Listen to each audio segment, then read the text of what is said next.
नमस्ते बच्चों, Sonia Verma Hindi classes YouTube channel में आप सभी का स्वागत है। और आज मैं भक्ति काल के मुख्य विवरण से जुड़ी हुई प्रश्नावली 125 आपके साथ साझा करने जा रही हूँ। आज की प्रश्नावली में हम स्वामी हरिदास एवं उनके द्वारा प्रतिष्ठित सखी संप्रदाय से जुड़ी हुई जानकारियों को हासिल करेंगे।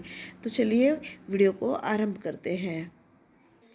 सखी संप्रदाय या हरिदासी संप्रदाय हिंदी साहित्य जगत के महत्वपूर्ण संप्रदायों में से एक संप्रदाय माना जाता है और प्रवर्तक है स्वामी हरिदास। और अब हम इसके पॉइंट टू पॉइंट देखते चल रहे हैं। सखी संप्रदाय मधुरा भक्ति का एक उप संप्रदाय है। पॉइंट नंबर 2, कुछ विद्वान आसुदुर जी को इस संप्रदाय का प्रवर्तक मानते हैं। तीसरे नंबर के पॉइंट को देख रहे हैं। किंतु निर्द्वंद रूप से स्वामी हरिदास इस सखी संप्रदाय के प्रवर्तक माने जाते हैं।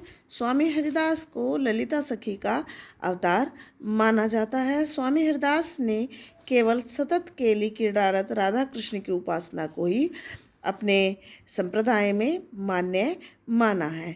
देखिए, प्रश्नों का प्रारूप तो कुछ भी हो सकता है परीक्षा में, किंतु यदि आपके पास जानकारी है और भरपूर जानकारी है तो आप उन प्रश्नों को हल करने में सक्षम होंगे। तो ज़्यादा से ज़्यादा जानकारी आपके पास अपने परीक्षा से संबंधित विषय की होनी चाहिए। छठे नंबर के पॉइंट को देख रहे हैं। सखी संप्रदाय पर निम्बार्क और राधा वल्लभी दोनों की मान्यताओं का प्रभाव दृष्टिगोचर होता है। इस संप्रदाय को तटीय संप्रदाय भी कहा जाता है। देखिए, इस संप्रदाय को 3 नामों से जाना जाता है: सखी संप्रदाय, हरिदासी संप्रदाय और तटीय संप्रदाय। और इसका नाम ये क्यों पड़ा? तो इसलिए पड़ा कि बांस की जाफरी या टटिया टटी से घिरा होने के कारण इस संप्रदाय का नाम तटीय संप्रदाय भी पड़ा। यानी कि स्वामी हरिदास जी का जो आश्रम था या रहने का जो स्थान था, उसके आश्रम के चारों ओर बांस की और छोटी छोटी उस टटियों की जो है एक बाड़ बनी हुई थी। इस कारण यह तटीय संप्रदाय के नाम से भी मशहूर हुआ। यह संप्रदाय राम भक्ति शाखा के रसिक संप्रदाय का कृष्ण मार्गी संस्करण है। स्वामी हरिदास अपने समय के प्रसिद्ध गवैये थे।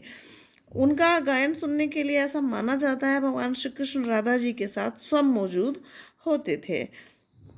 स्वामी हरिदास प्रसिद्ध संगीतज्ञ तानसेन के गुरु स्वीकार किए जाते हैं। यानी कि जब तानसेन से जुड़े हुए ऐतिहासिक साक्ष्य हैं, उनमें ऐसा प्रसिद्ध है कि स्वामी हरिदास उनके गुरु थे। सखी संप्रदाय को बहुत समय तक निम्बार्क संप्रदाय की एक शाखा के रूप में ही स्वीकार किया जाता रहा है। मतलब ऐसा माना जाता था कि जो सखी संप्रदाय है वह निम्बार्क संप्रदाय की ही एक शाखा है, जबकि ऐसा बिल्कुल नहीं था। वह एक स्वतंत्र संप्रदाय है। और 13वें नंबर को अब हम देख रहे हैं। सखी संप्रदाय को सर्वप्रथम मिस्र बंधुओं ने तटीय संप्रदाय का नाम दिया। देखिए, परीक्षा की दृष्टि से अत्यंत महत्वपूर्ण प्रश्न बन रहा है कि क्वेश्चन बनेगा कि सखी संप्रदाय को सर्वप्रथम तटीय संप्रदाय के नाम से किसने संबोधित किया था। तो आपको निसंदेह मालूम होना चाहिए कि मिस्र बंधुओं ने सखी संप्रदाय को यह नाम दिया था। 14 नंबर के प्रश्न को देख रहे हैं। स्वामी हरिदास का जन्म वृंदावन के निकट राजपुर नामक ग्राम में हुआ था। 15 नंबर के पॉइंट को देख रहे हैं। स्वामी हरिदास के पिता का नाम गंगाधर और माता का नाम चित्रा था। स्वामी हरिदास ने किसी दार्शनिक मत या वाद का प्रतिपादन या समर्थन अपने ग्रंथों में नहीं किया है। उनके विषय में निर्द्वंद रूप से कहा जाता है कि वह केवल अपनी भक्ति में ही लीन रहते थे और हमेशा गाते रहते थे। तो उन्होंने किसी दार्शनिक मत को प्रतिपादित नहीं किया है। 17 नंबर के पॉइंट को देख रहे हैं। स्वामी हरिदास रस मार्ग के पथिक थे। सखी संप्रदाय का उपास्य प्रेम नामक रस है। स्वामी हरिदास रचित 2 रचनाएं सिद्धांत के पद व केलीमाल हमें हिंदी साहित्य जगत को प्राप्त होती है। 20 नंबर का पॉइंट देख रहे हैं। हरिदास जी के प्रेम सिद्धांत ने अपने युग की भक्ति भावना को नया मोड़ दिया था। उस युग में श्री कृष्ण चरित्र का मधुर पक्ष ही भक्तों का अवलंब बन गया था एवं सखी भाव उपासना युग धर्म बन गया था। सखी संप्रदाय का रूप और प्रेम का सिद्धांत प्रेम दर्शन अथवा सौंदर्य शास्त्र के अति निकट माना जाता है। यह बात प्रसिद्ध है कि बादशाह अकबर साधु के वेश में तानसेन के साथ स्वामी हरिदास का गायन सुनने को ब्रज आए थे। स्वामी हरिदास के पद राग रागनियों में रचित हैं। स्वामी हरिदास अपने समय के महान संगीतज्ञ थे। तो ये तो आप बिल्कुल हर हाल में याद रखें कि वह गवैये थे, संगीतज्ञ थे, और अपना जो प्रेम उन्होंने श्री कृष्ण या राधा के प्रति समर्पित किया है वह गायन के जरिए ही किया है।